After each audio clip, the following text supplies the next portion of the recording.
well.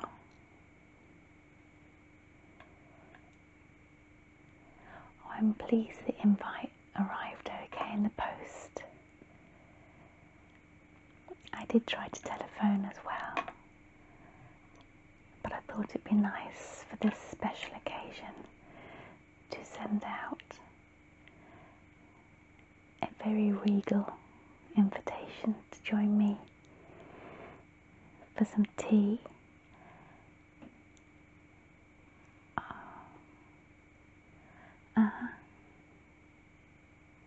Oh, you've put some bunting up, have you? Yeah, I have in the garden as well. And I've planted a Jubilee rose too. Yes, of course, we can have a look at it later on. I'd like that very much. Make yourself comfortable and I'll pour us some tea. Okay.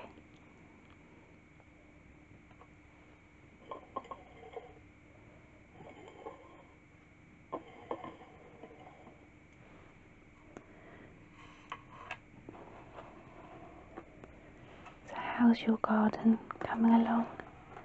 It's this time of the year where it's lovely, isn't it, with the spring flowers? Yes, and the summer bedding ones. Have you bought any yet? Oh, lovely.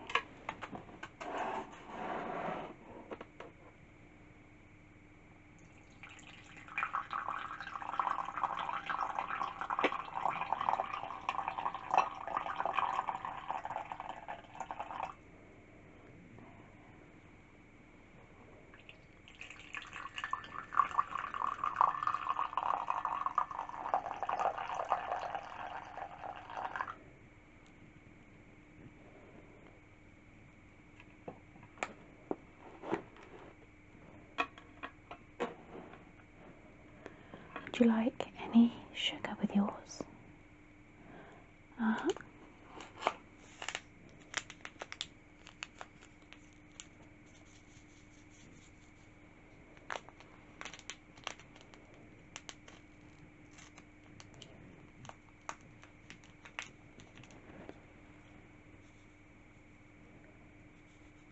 Put that in there for you. The dress you have on today looks lovely. Very pretty colours.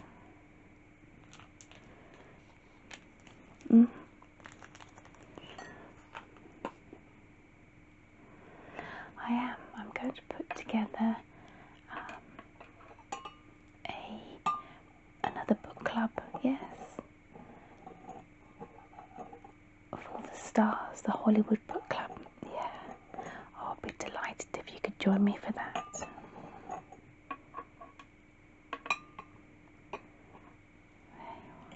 No, I've given up on sugar for now. Sometimes I do need a sweetener, or maybe just a 1 cube of brown sugar or something, but I'm trying to be good. Would you like a biscuit?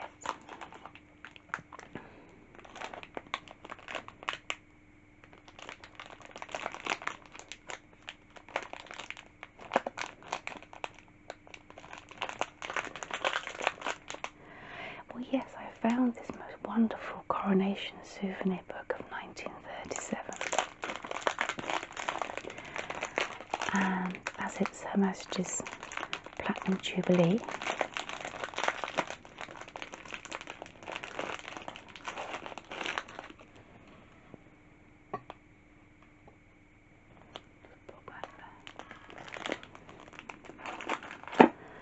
I thought it'd be a lovely time for us just to have a nice catch up and to go through this book. And yes, oh, there's so many wonderful photos and pictures. There we are. Would you like me? What I'll do, I'll put it on the side table and then we can put the book across here for us to enjoy together. Wonderful. Okay, let me just do that then.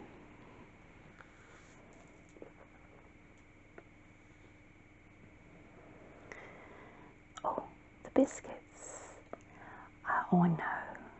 I do like to make biscuits sometimes, but no, these ones that were recommended, yes, they're like an oatmeal. They're delicious, aren't they? I'm glad you're enjoying it. Please say if you wanted more, there's plenty where that came from. So this is it, yes, 1937. Oh, I knew that you'd like it, yes. Let's open it up.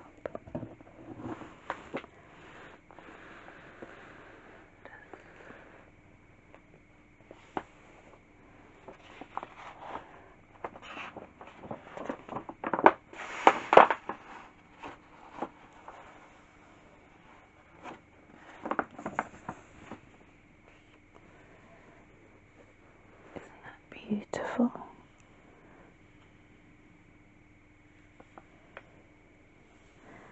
The crown of England.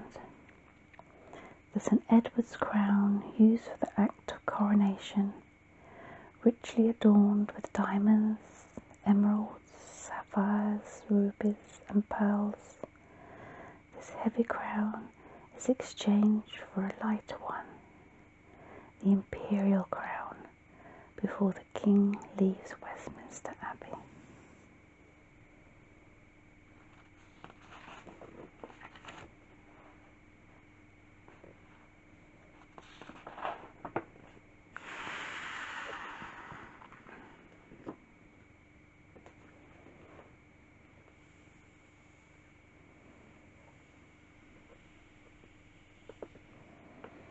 So this book tells by word and picture the story of the two royal brothers, of one whose brief reign ended so unfortunately last year, and the other who has now been crowned as king in his place.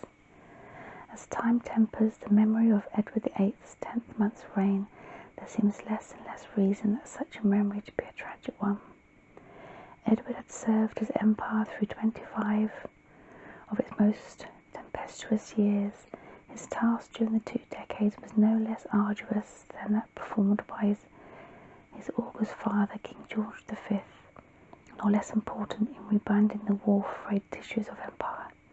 25 years of such service with scant shelter from the scorching glare of public adulation and curiosity is a career in itself for any man.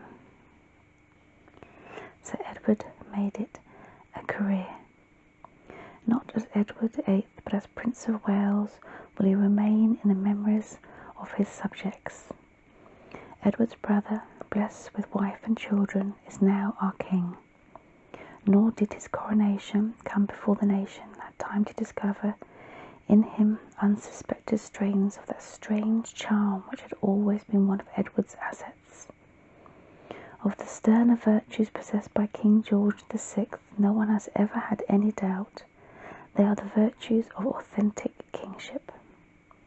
This volume tries to portray the pageant 15 staring months as objectively as possible, neither with prejudice nor sentiment, but as they unfolded themselves to the world of the time.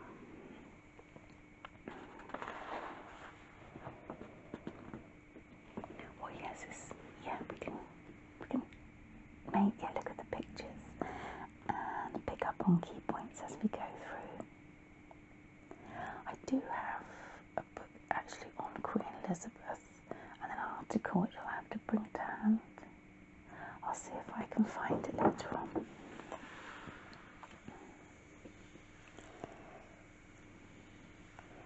King Edward and his brothers in funeral procession at Sandringham.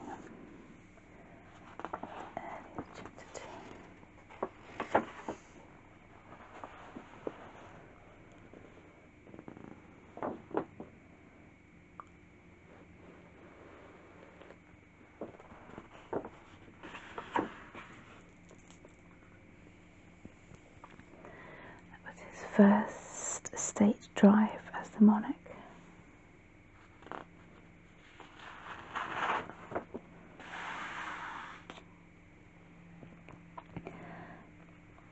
Yes, it's so nice to look at any royal aspects, isn't it? Yeah.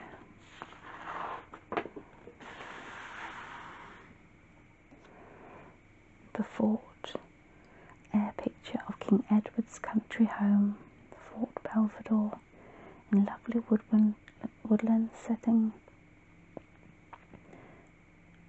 Note, bathing pool on the right. That's like a swimming pool. The Royal Air Force.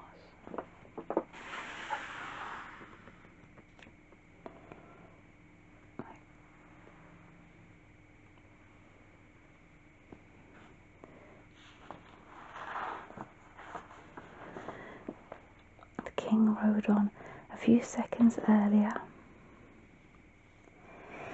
A man had thrown a revolver into the roadway. King Edward was returning to Buckingham Palace from ceremony of presenting colours in Hyde Park. The revolver fell here. How interesting. And the policeman pocketing the revolver. Sir John Eyre, equerry to the king, rode back to the scene.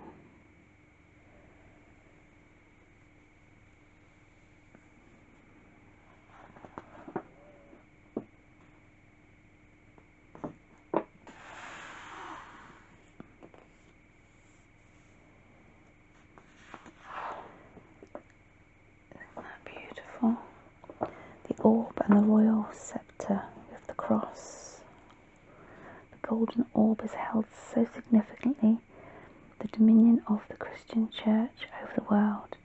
It is surmounted with a magnificent amethyst, cut in facets, on which stands a richly jewelled cross. Gold centre, filled and arch are studded with clusters of gems and outlined in pearls. The sceptre with the cross is a symbol of kingly power and justice. It is of gold and embodies a great drop-shaped star of Africa diamond. Amethyst at the top bears a cross pate containing a large emerald and encrusted with diamonds. Stunningly beautiful.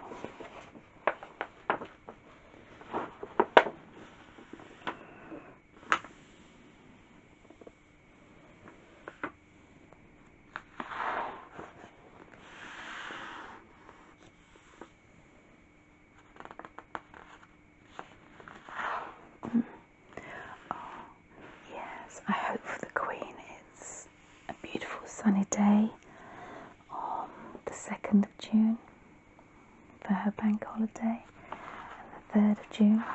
Yes, I think there'll be quite a few garden parties and street parties.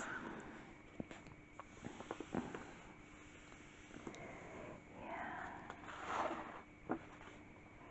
Oh yes, we'll be going to a garden party where I think there's going to be some pipe music, which will set a nice atmosphere in the garden. Well, that's it, as long as the weather's nice.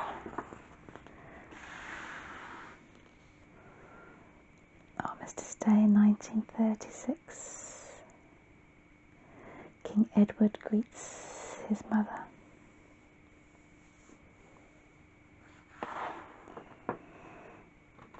The history of the Abdication.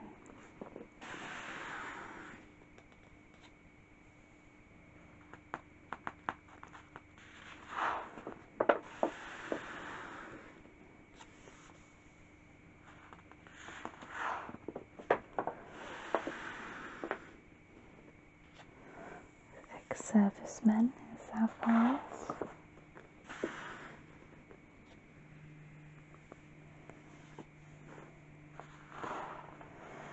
This is where grave issues newspaper posters in London in 1936.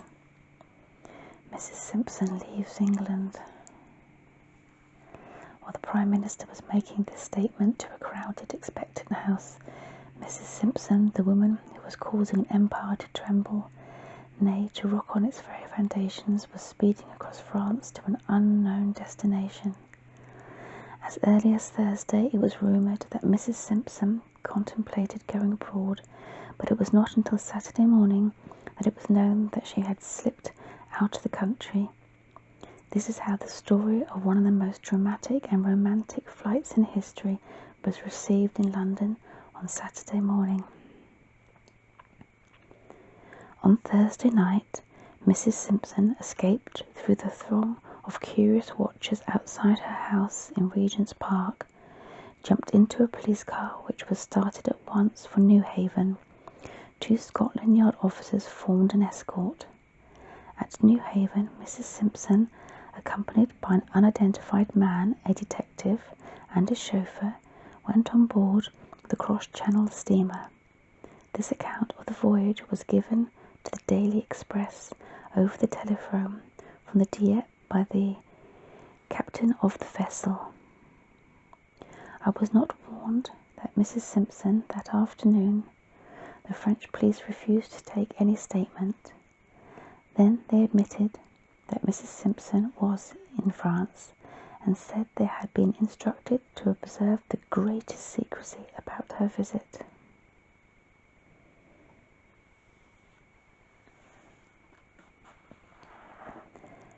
A weekend full of suspense, public opinion.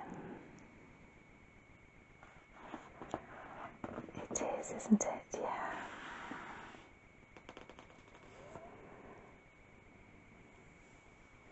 Anxiety in the colonies, and this picture of King Edward at Ascot in June 1935.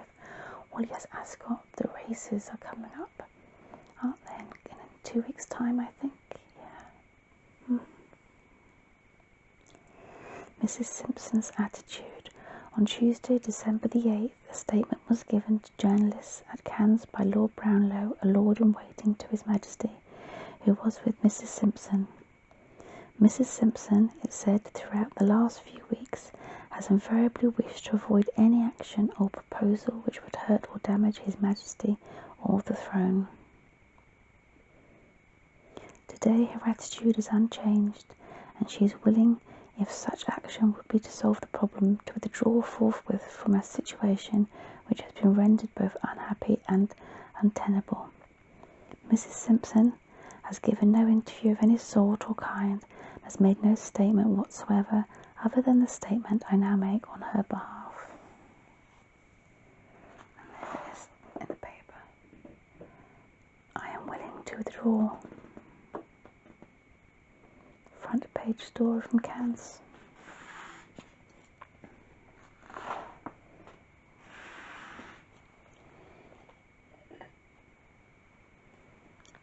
Sip of my tea. Are you doing anything special for the Jubilee? Oh, that sounds nice. You've got a family. Are they driving quite a long way to see you then? Oh, that's lovely for you. So I was going to say, if you're alone, please do come and join me. I'd love to have your company. Oh, super.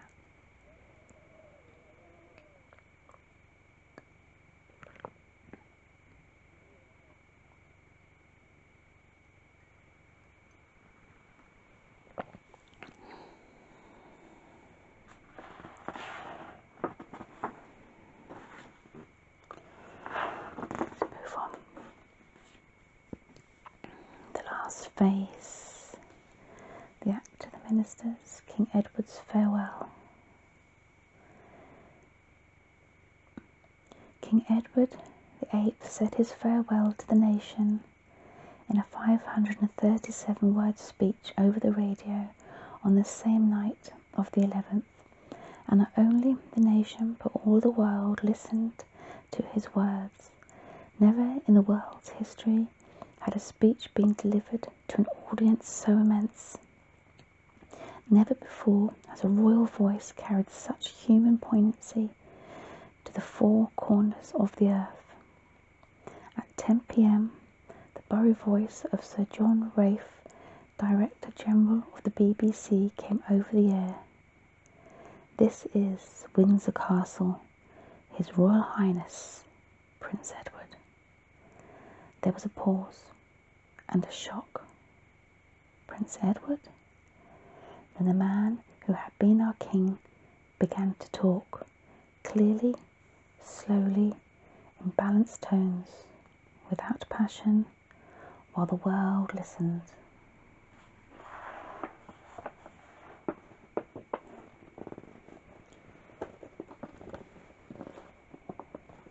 I, Edward VIII of Great Britain, Ireland, and the British dominions beyond the seas, King, Emperor of India, do hereby declare my irrevocable determination to renounce the throne for myself and for my descendants, and my desire that effect should be given to this instrument of abdication immediately, in token whereof I have hereunto set my hand this 10th day of December 1936, in the presence of the witnesses whose signatures are subscribed.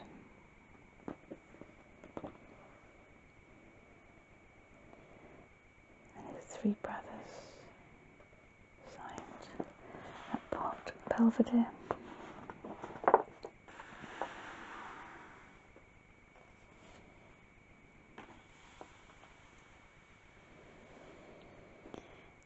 Shall we read the farewell broadcast speech? Yes. Okay, let's do that together. At long last, I am able to say a few words of my own. I have never wanted to withhold anything, but until now it has not been constitutionally possible for me to speak. A few hours ago I discharged my last duty as King and Emperor, and now I have been succeeded by my brother, the Duke of York. My first words must be to declare my allegiance to him. This I do with all my heart. You all know the reasons which have impelled me to renounce the throne, but I want you to understand that in making up my mind I did not forget the country or the empire which, as Prince of Wales and lately as King, I have the 25 years tried to serve. But you must believe me when I tell you that I have found it impossible to carry the heavy burden of responsibility and to discharge my duties as King as I would wish to do without the help and support of the woman I love. And I want you to know that the decision I have made has been mine and mine alone. This was a thing I had to judge entirely for myself. The other person most concerned and tried up to the last to persuade me to take a different course. I have made this the most serious decision of my life, only upon the single thought of what would in the end be best for all. This decision has been made less difficult to me by the sure knowledge that my brother, with his long training in the public affairs of this country, and with his fine qualities, will be able to take my place forthwith without interruption or injury to the life and progress of the empire, and he has one matchless blessing enjoyed by so many of you, and not bestowed on me, a happy home with his wife and children. During these hard days I have been comforted by Her Majesty my mother and by my family, the ministers of the Crown, and in particular Mr. Baldwin, the Prime Minister, have always treated me with full consideration. There has never been any constitutional difference between me and them, and between me and Parliament. Bred in the constitutional tradition by my father, I should never have allowed any such issue to arise. Ever since I was Prince of Wales, and later on when I occupied the throne, I was treated with the greatest kindness by all classes of people wherever I have lived or journeyed throughout the empire. For that I am very grateful. I now quit altogether public affairs and I lay down my burden. It may be some time before I return to my native land, but I shall always follow the fortunes of the British race and empire with profound interest, and if at any time in the future I can be found of service to His Majesty in a private station, I shall not fail. And now we all have a new king. I wish him and you, his people, happiness and prosperity with all my heart. God bless you all. God save the king.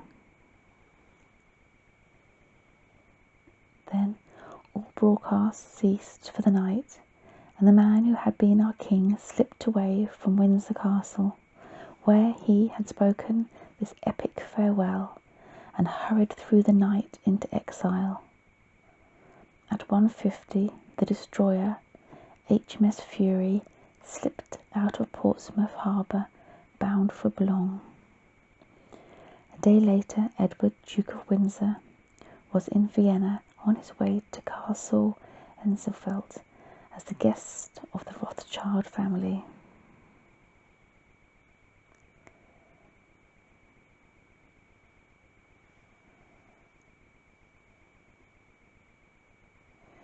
There's a poem. Prince Edward leaving Windsor Castle. Isn't that emotional? I mean, goodness me. Yeah, absolutely.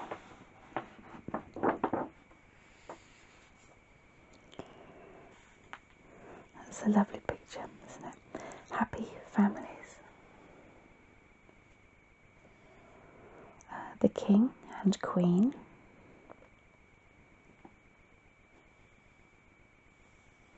With their daughter Elizabeth and Margaret Rose and some of the princess's pets. The Queen is in the wide birthing bath, the little house, gift of the people of Wales to the Princess Elizabeth.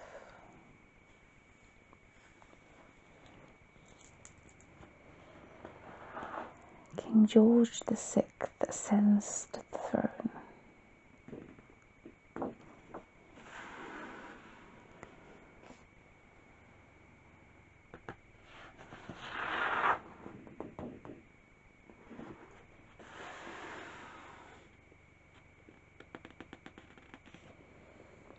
Year before the war.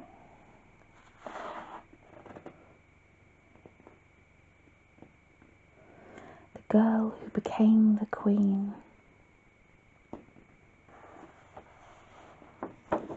At the age of 2, the Lady Elizabeth Angela Marguerite Boas Leon, a studio portrait of Queen Elizabeth as a child.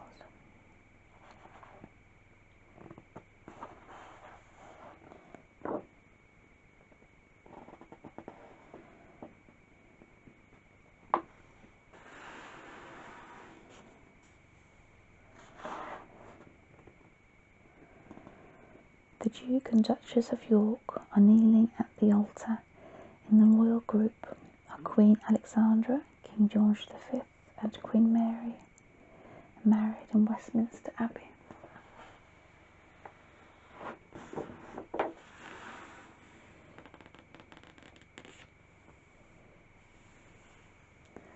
Bride and bridegroom. The Royal Honeymoon. The Duke and Duchess of York strolling through the wooded grounds of Palmerston Lace in Surrey, where the first part of their honeymoon was spent.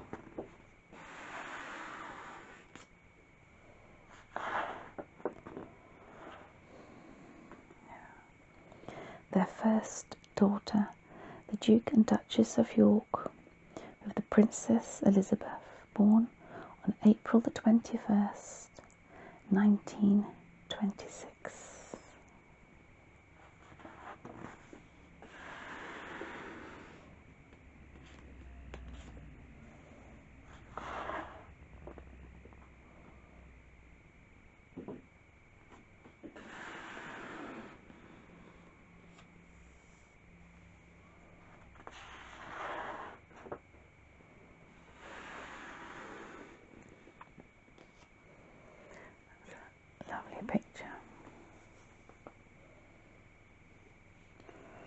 sister princesses.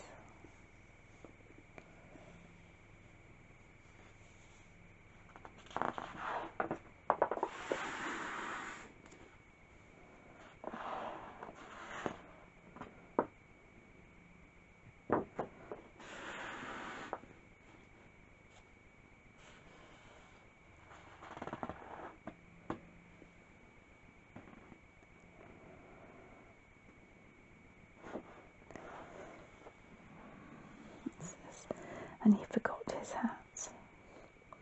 A young courtier presenting a purse at child welfare garden parties at James's palace made a magnificent bow.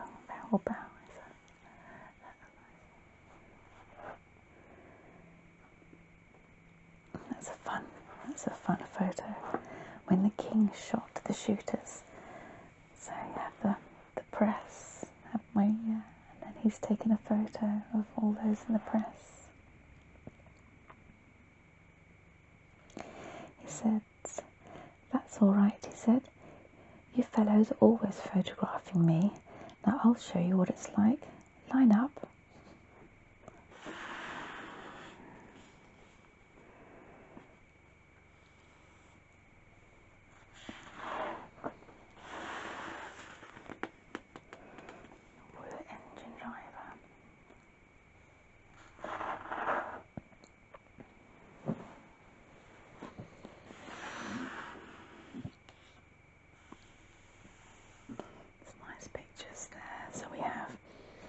Princess Elizabeth, heir presumptive, at the age of 9.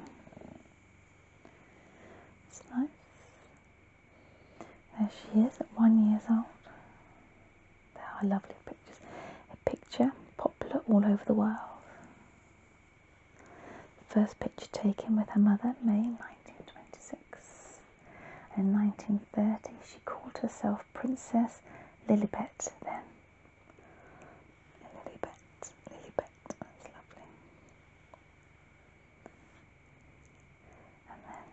Princess Margaret Rose, 2 years old, portrait taken last year. That's nice. 3rd birthday study. Her birthday was August the 21st. That's lovely.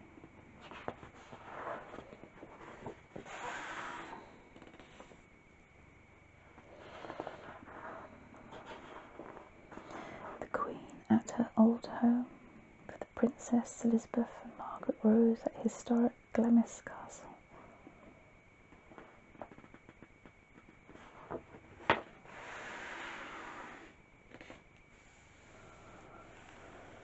The home that Wales built, Princess Elizabeth, and why birthing back the little house gift the people of Wales. We saw that in the picture earlier on when there was hanging outside the window with one of her dolls at the most famous doll's house in the world.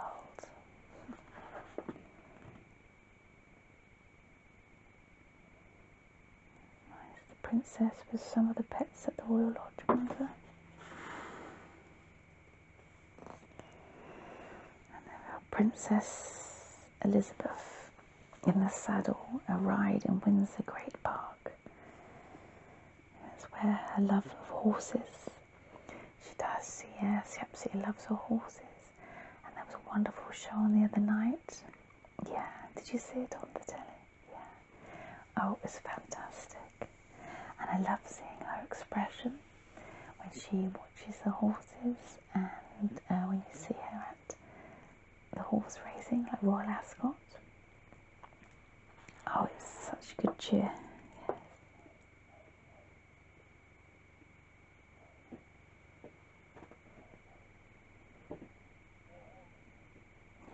Our neighbour's dog.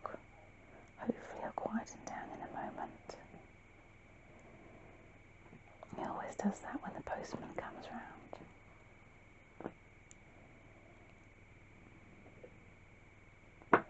Big occasions. Catching bubbles.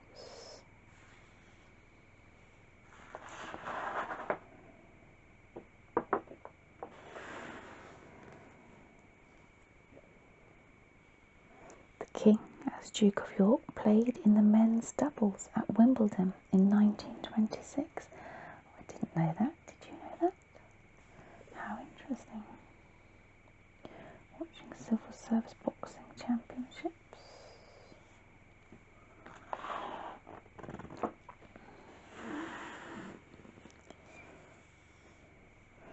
Yacht race around the Isle of Wight.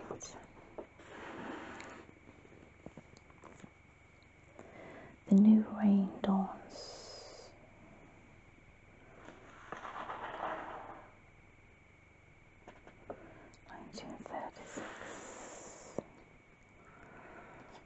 We have here the royal family tree.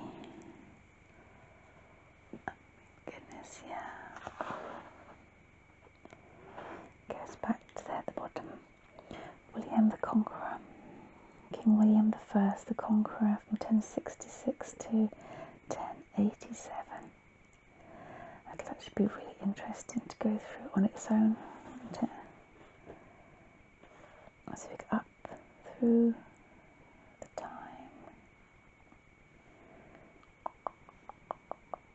all the way up. King George, King Charles, Henry, Edwards,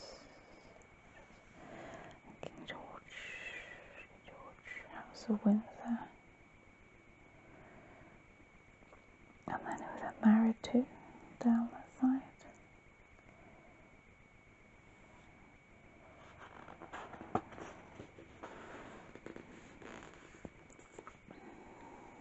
There's the Queen Mother. When she was the Queen.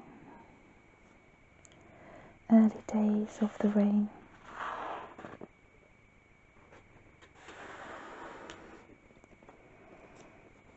Sharing a joke at Aintree. Memorial to his father unveiled.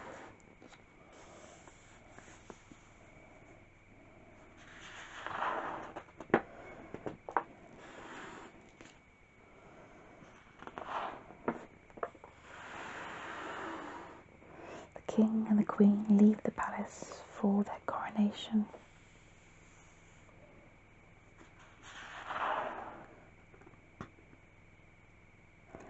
Fanfare of trumpets, roll of drums, God save the King. A second of silence, then a thunder of cheers from the packed stands as the coronation coach swung into view.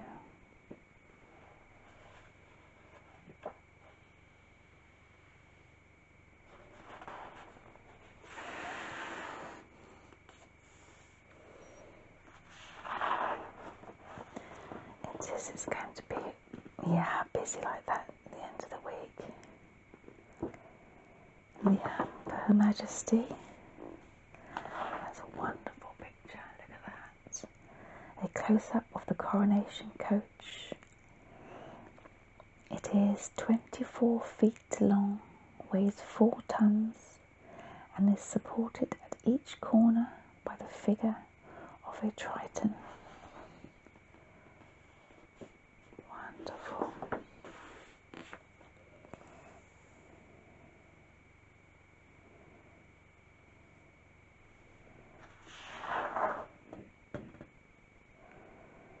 Through the Admiralty Arch,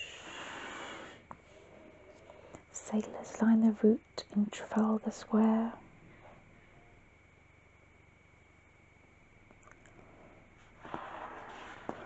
And so into Whitehall.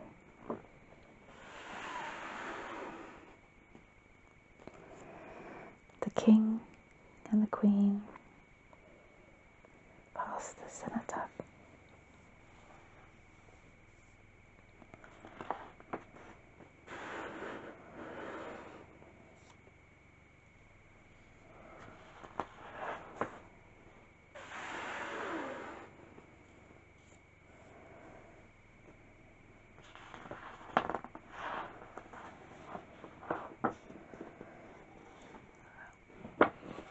Her Majesty the Queen.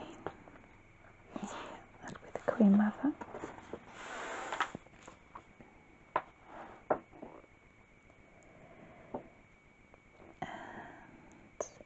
Princess Elizabeth, which is obviously now our Queen, manages her train. She was received at the Abbey by the Earl of Marshall, the Duke of Norfolk. Standing behind with her coroner is Lord Lascelles, the Princess Royal's elder son.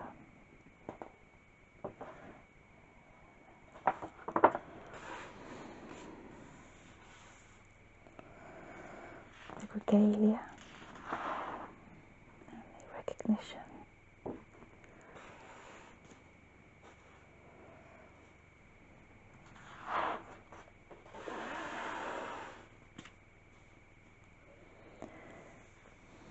Two sceptres. The king, wearing the glove presented by the lords of the manor of workshop, receives the sceptre with the cross and the sceptre with the dove. The king is crowned.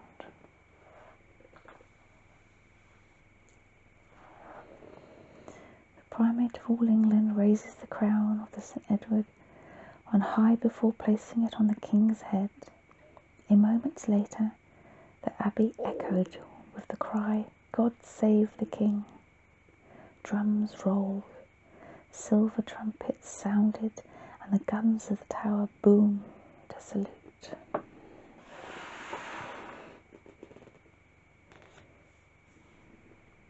It's a long one there. The Queen sees her husband crowned. You can probably see that better than me, that one, yeah. It's nice.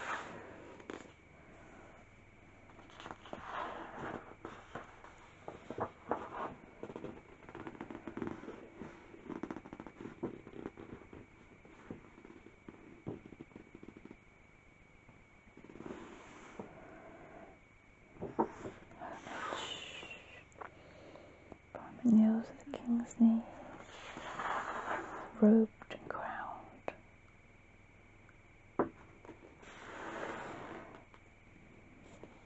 The king and the queen, crowned, take their thrones.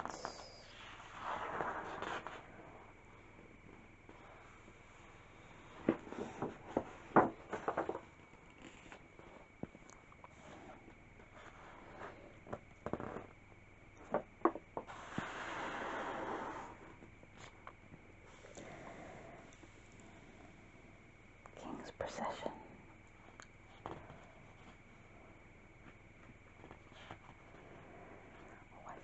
Tell you what, as this is a moment that they've just received their crown, should we have a little toast to them? Yes, I have a couple of glasses. Absolutely. Yes. Let me just.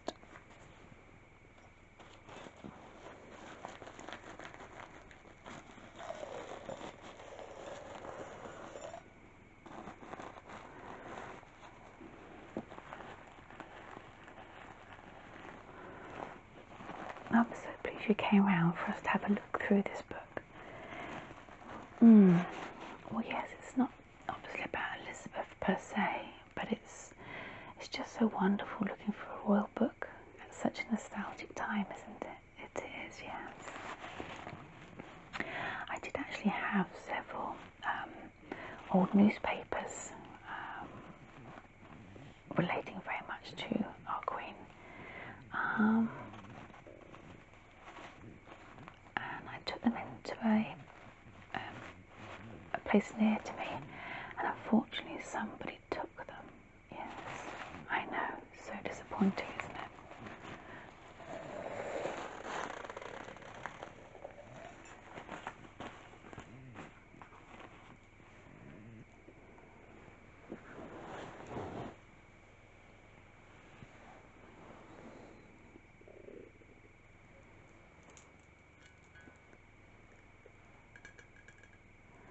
I poured some bubbles earlier on.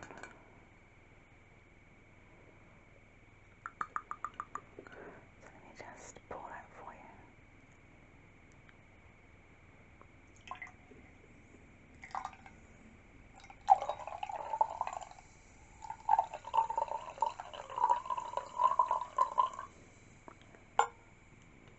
There we are. Cheers to Her Majesty.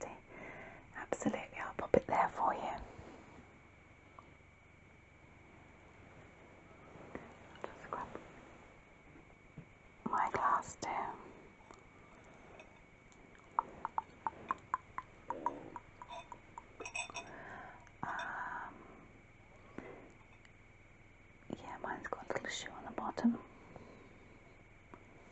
Just there.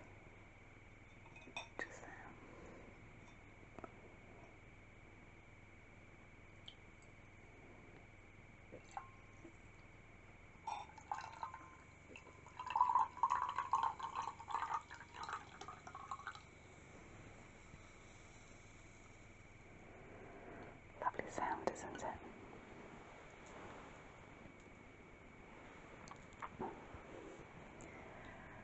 Absolutely. We'll raise our glass like we will on the end of the week, the 2nd and the 3rd of June 2022, to our Queen, Her Majesty. Cheers.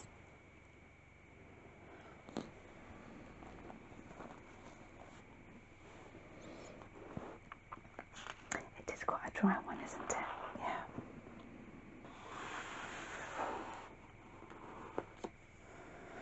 There we are, the Queen with her 6 train bearers. King George VI leaves the Abbey.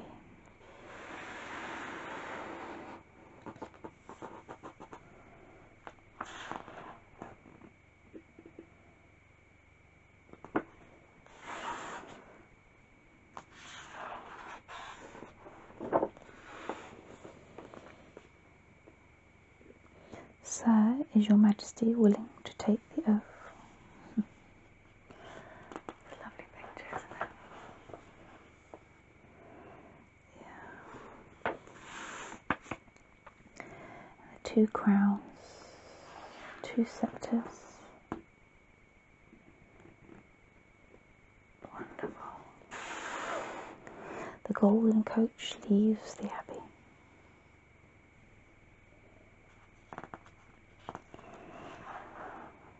Acclaimed by thousands at Westminster.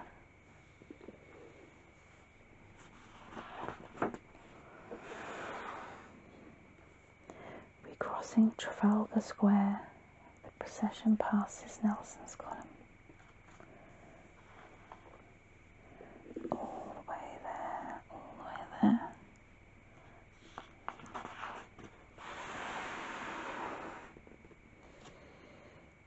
Piccadilly Circus.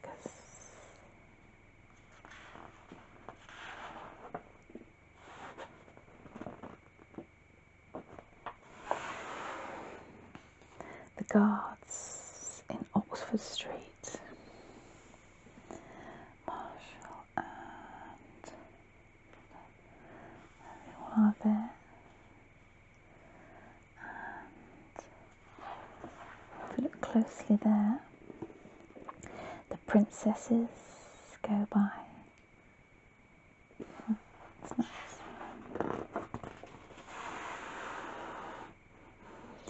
Entering Hyde Park. Look at the amount of people. Oh, like a whole sea of people. And even there, through the Sovereign's Gate at Marble Arch.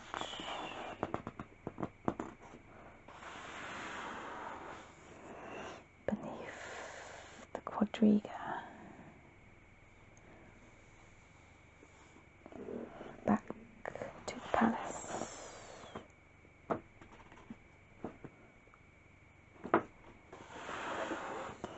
And still they cheered. There. Thousands cheered the King and Queen when they appeared on the balcony of Buckingham Palace less than half an hour after their return from the Abbey.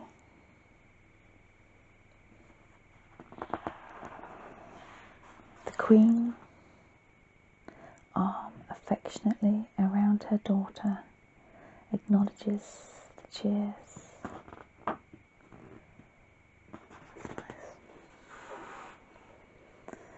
On the palace balcony, Queen Mary joined her son and daughter-in-law on the balcony of Buckingham Palace after they returned from the Abbey and received a moving demonstration of affection from the thousands below.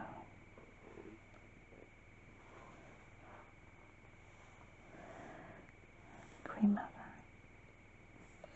And there we are. Our Queen today.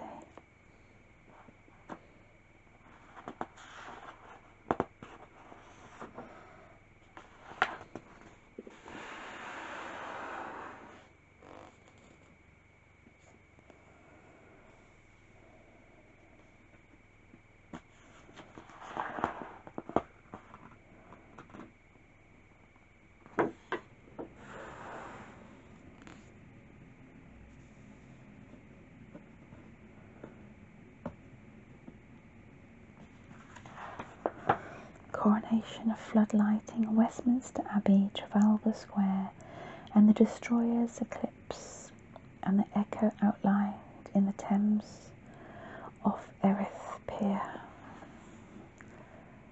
Beautiful. Like so, like so, and like so.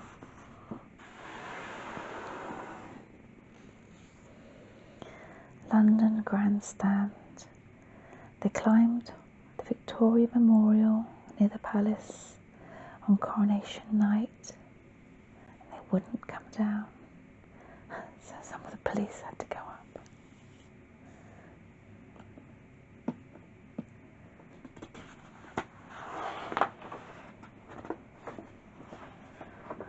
And we have here, May the 12th, 1937. The King's radio fell. It is with very full heart that I speak to you tonight. Never before has a newly crowned king been able to talk to all his people in their own homes on the day of his coronation. Never has the ceremony itself, and so wide a significance for the dominions, are now free and equal partners with the ancient kingdom, and I felt this morning that the whole empire was in very truth gathered within the walls of Westminster Abbey. I rejoice that I can now speak to you all, wherever you may be, greeting old friends in distant lands, and as I hope new friends, in these parts where it has not yet been my good fortune to go. In this personal way, the Queen and I wish health and happiness to you all, and we do not forget at this time of celebration those who are living under the shadow of sickness or distress. Their example of courage and good citizenship is always before us and to them, and I would send a special message of sympathy and good cheer.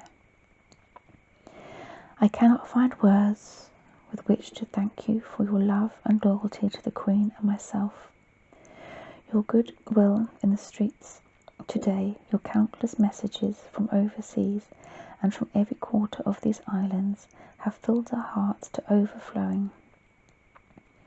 I will only say this: if in the coming years I can show my gratitude in service to you, that is a way above all others that I should choose. To many millions the crown is a symbol of unity. By the grace of God and by the will of the free peoples of the British Commonwealth, I have assumed that crown. In me, as your king, is vested for the time the duty of maintaining its honour and integrity. This is indeed a grave and constant responsibility, but it gave me confidence to see your representatives around me in the Abbey and to know that you, too, were enabled to join in that infinitely beautiful ceremonial. Its outward forms come down from distant times, but its inner meaning and message are always new, for the highest of distinctions in the service of others and to the ministry of kingship, I have, in your hearing, dedicated myself, with the Queen at my side, in words of the deepest solemnity. We will, God helping us, faithfully discharge our trust. Those of you who are children now will, I hope, retain memories of a day of carefree happiness, such as I still have of the day of my grandfather's coronation. Some of you in the coming years will travel from one part of the Commonwealth to another, and moving thus within the family circle will meet others whose thoughts are coloured by the same memories, whose hearts unite in devotion to our common heritage. You will learn, I hope now, how much our free association means to us, how much our friendship with each other and with all the nations upon earth can help the cause of peace and progress. The Queen and I will always keep in our hearts the inspiration of this day. May we ever be worthy of the good will which I am proud to think surrounds us at the outset of my reign. I thank you from my heart, and may God bless you all.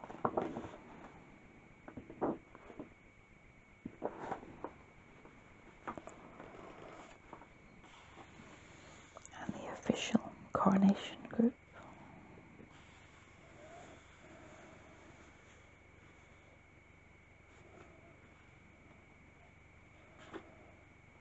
Queen there.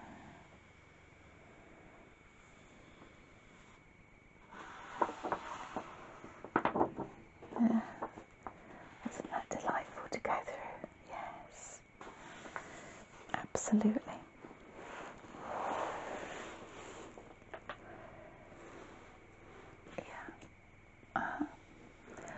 Oh well, let's take a little wander out into the garden and have a look at that rose bush that I planted for the Queen's Platinum Jubilee next week. And then perhaps we'll come back in again and have a little bit of tea or a sandwich, yeah? And continue our journey through the royal. Yes. Oh, most definitely. It's wonderful. And again, I'm so happy that you've joined me. It's so wonderful to see you. Lovely. Okay then, come on then. Let's do that.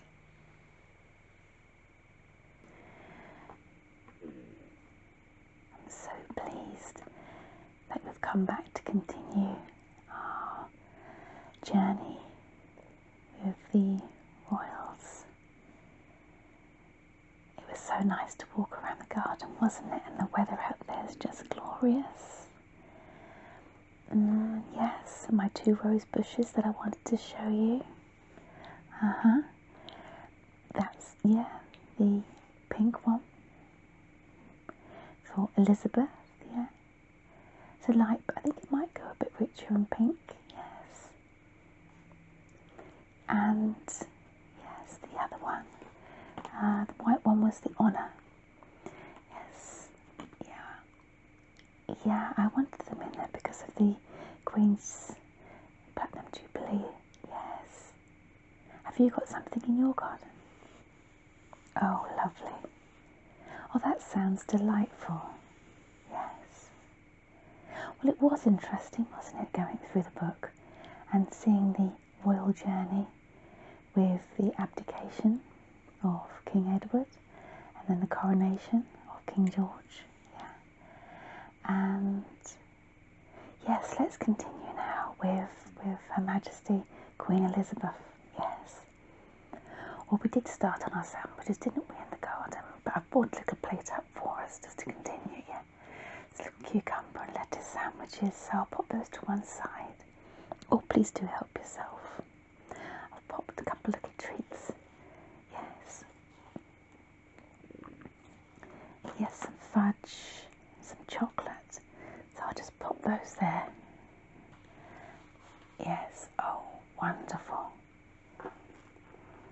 Well, I'm pleased I took this cutting. Yes, I mean, it's just so delightful, isn't it? With the beautiful floral arrangement. A few bits are coming off now, but yes, I mean, it's just so pretty. And it's dancing around some of my ornaments in the garden, isn't it? With the small little girl and the fairy one, and it's entwined itself round the fence slightly, but it is just so pretty. Yes, certainly. Yeah, I know, it's nice. Oh, the garden does delight the soul, doesn't it? It really does. Yes. Would you like a top up of your tea?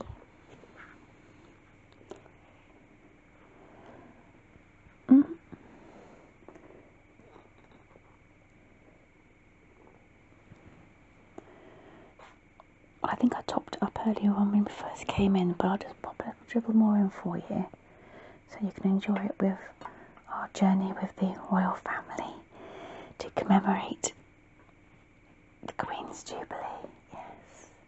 Shall we have a little top up of our bubbles as well? Okay. I'll just pop this on the table next to you.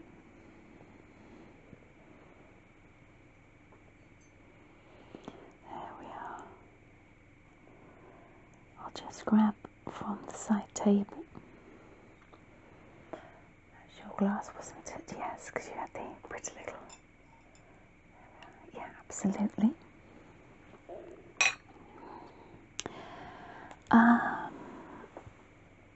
No, it wasn't too expensive. And, well, it's always nice, isn't it, for special occasions to raise our glass.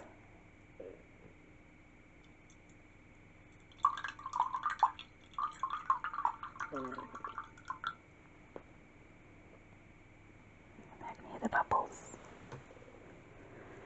There we are. So I'm so pleased we found some more information about Queen Elizabeth and her coronation, and let's go through it together. There we are. Cheers. Cheers. Again, I'm so pleased you're here with me going through this. It's been an absolute delight. So the information I found was actually in a folder, but I wanted to take it out so that we could go through it because it had a bit of a glare on it, which I didn't want. Yeah. So let's just move this around so that you can see a bit better. Okay. So, in the folder that I put together, which I put together for a village group, yeah, and it's 50 facts about the Queen's coronation. Yes, absolutely, and a bit like we saw the photo earlier on from this delightful book with King George on the balcony after, yeah, there's Queen Elizabeth and Philip. Yeah, let's have a look together, shall we? Are the sandwiches nice, are they? Oh, good.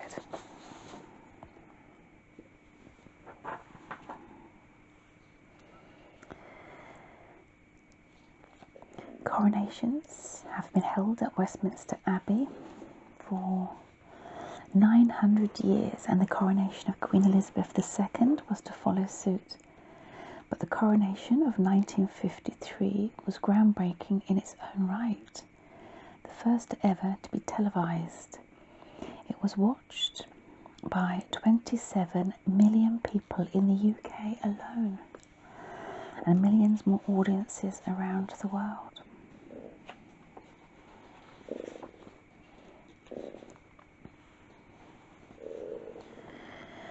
So, Westminster Abbey has been the setting for every coronation since 1066, which, as we said, was William the Conqueror, before the abbey was built.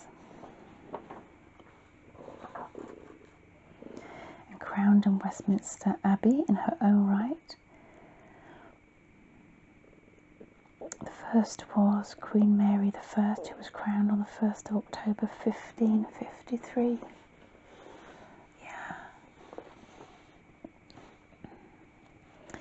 The Queen succeeded to the throne on the 6th of February 1952. That's right, so 70 years, yeah, shortly, on the death of her father, King George VI.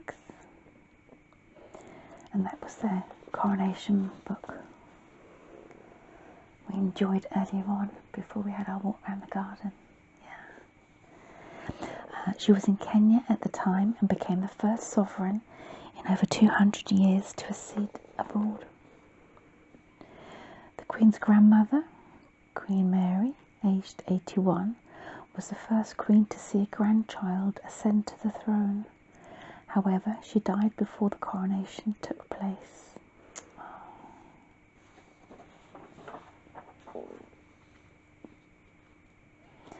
Latin was used until the coronation of Elizabeth I.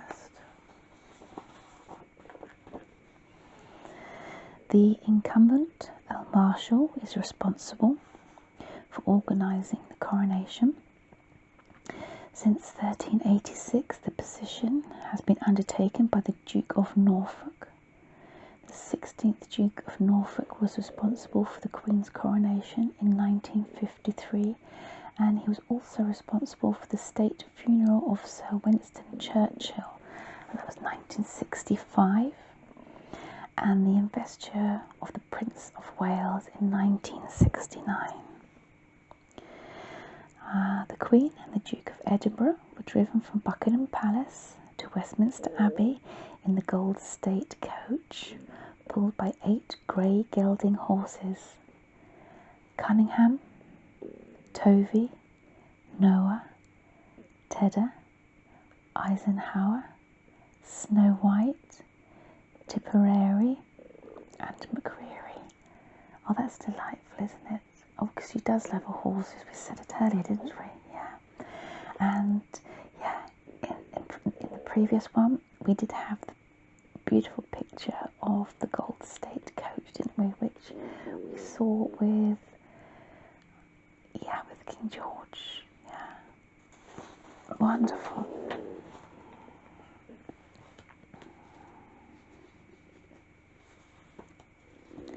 There's a few little factoids missing.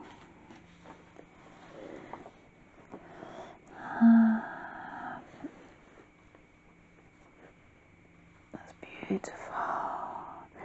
The Queen's coronation dress, designed by British fashion designer Normal Hartnell, was made of white satin and embroidered with the emblems of the United Kingdom and the Commonwealth in gold and silver thread.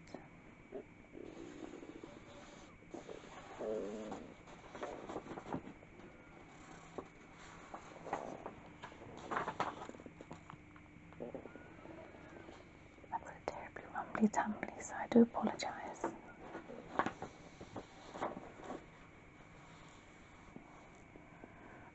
The Queen's coronation service began at 11:15 a.m.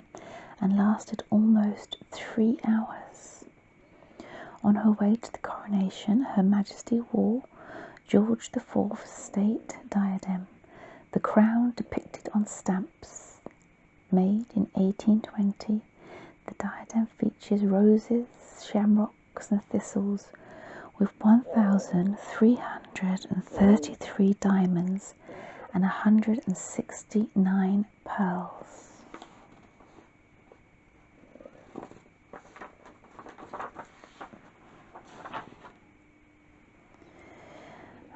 The Archbishop of Canterbury conducted the service, a duty which has been undertaken since the conquest in 1066. For the first time in 1953, a representative of another church, the moderator of the Church of Scotland, also took part.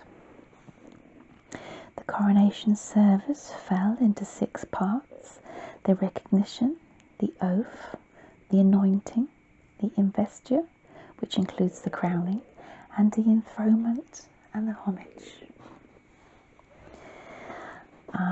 The recipe, oh, this is most interesting.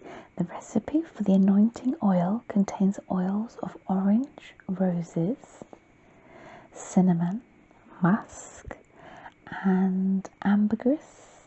Usually a batch is made to last a few coronations, but in May 1941 a bomb hit the deanery, destroying the field, so a new batch was made. Goodness, that's interesting. Yeah. Let's take a little sip of my tea. Yes, yeah, absolutely.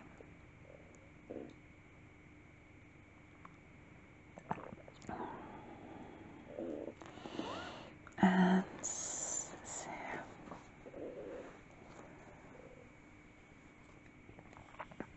there's the Queen.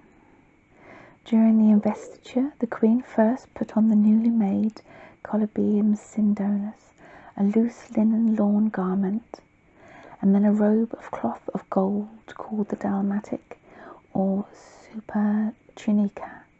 The Lord Great Chamberlain presented the golden spurs, the symbol of chivalry, after which the Archbishop of Canterbury presented a jewelled sword, and then the armils, the golden bracelets. There's a little bit of wording missing, isn't there? Such a shame. Not to worry.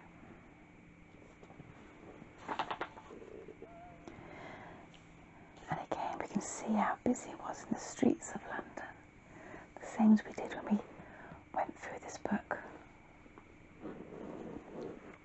Oh, yes. Prince Charles received a special hand-painted children's invitation to his mother's coronation. Oh, it's lovely. That's a good idea for a street party, isn't it? A total of 8,251 guests attended the Queen's coronation ceremony at Westminster Abbey. 129 nations and territories were officially represented at the coronation service. The Queen was crowned in St. Edward's chair, made in 1300 for Edward I and used at every coronation since that time. It is permanently kept in Westminster Abbey. St. Edward's crown, made in 1661, was placed on the head of the Queen during the coronation service. It weighs 4 pounds and 12 ounces and is made of solid gold. Oh my goodness, wonderful. After the crown, the orb, also made in 1661, was the most important piece of regalia. It is a globe of gold surrounded by a cross girdled by a band of diamonds, emeralds, rubies, sapphire, pearls, with a large amethyst at the summit. Oh, we did. Let's just pop that to one side for a moment, because when we went through this book previously, there was a wonderful, there we are, I'll come straight to it, picture of it, yeah. As we saw, didn't we, the orb and the royal sceptre, the cross, the golden orb, encrusted with the pearls, and the cross, there with amethyst, the large emerald encrusted with diamonds. Yeah, absolutely. Yeah.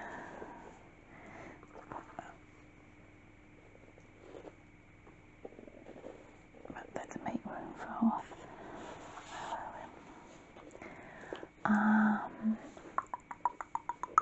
The BBC coverage of the coronation was a breakthrough for history of broadcasting. It was the first service to be televised, and for most people it was the first time they'd watched an event on television. It's fantastic. 27 million people in the UK out of 36 million people watched. Goodness me.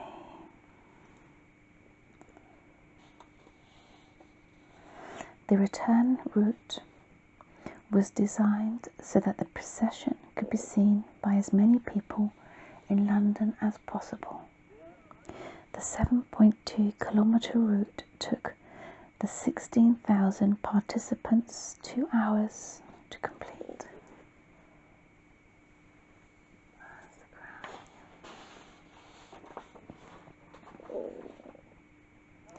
There's a bit missing here, but it was welcome concession.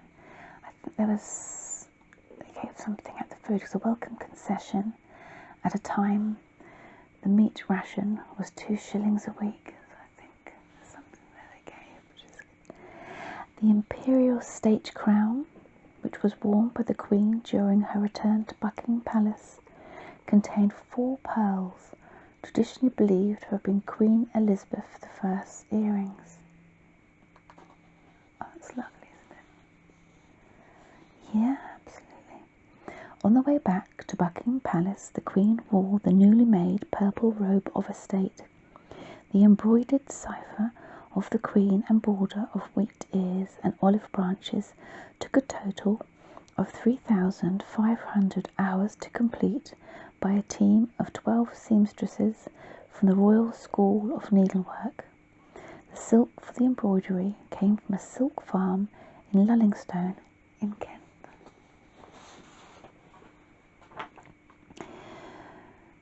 The Queen Salot of Tonga won the hearts of the waiting crowds by refusing to raise the roof of her carriage for protection despite the rain. Oh, so what a difference, obviously. The actual coronation was in February, so of course the weather wasn't as we're hoping towards the end of this week, or end of next week. So, yeah, or hoping for some for the street parties and garden parties and the celebrations later on. But yes, wonderful. The principal decorations for the processional route were in the mail.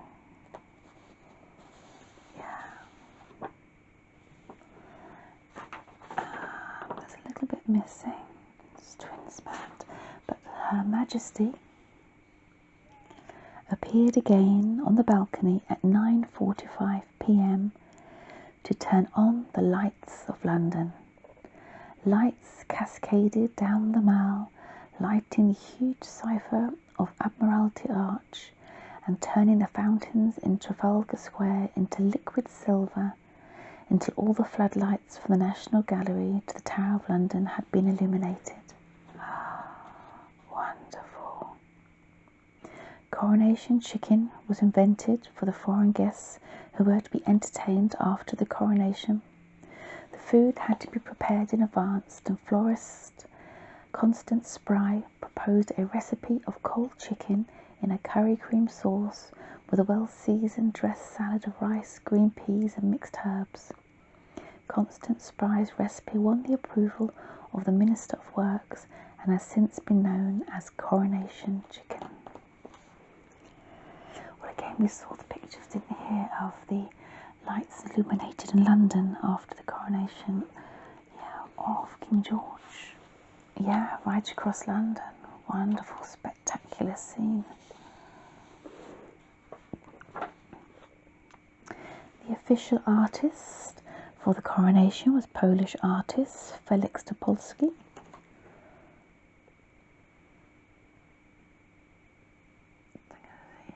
He produced a permanent record of the occasion in the lower corridor in Buckingham Palace.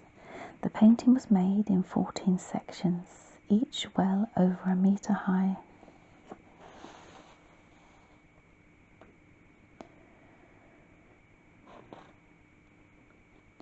There's also the expedition with special edition coronation medals with extra wording, the Mount Everest expedition.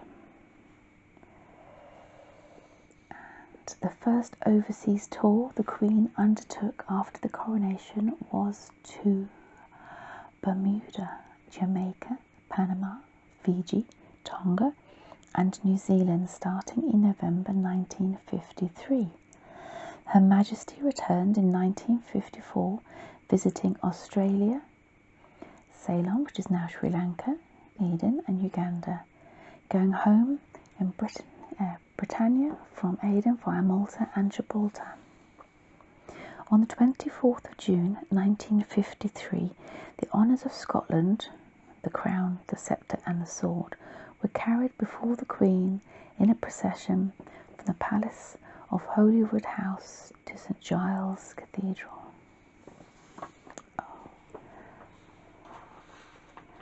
Isn't that just wonderful? Yes. It's been an absolute delight to read about the history of the royal family in I suppose this last century. With that most moving speech with the abdication of King Edward, with Mrs. Simpson, the controversy, the emotions, the romantic tale, everything that got swept up in that. And then, later on, the coronation of King George with Queen Mary. Oh, it's been delightful. And I'm just so pleased you've joined me for us to share this journey together and to share those facts about our Queen now. Yes, and for the weather to be nice today, for us to nip into the garden to enjoy a bit of light lunch. And see how my rose bushes are progressing.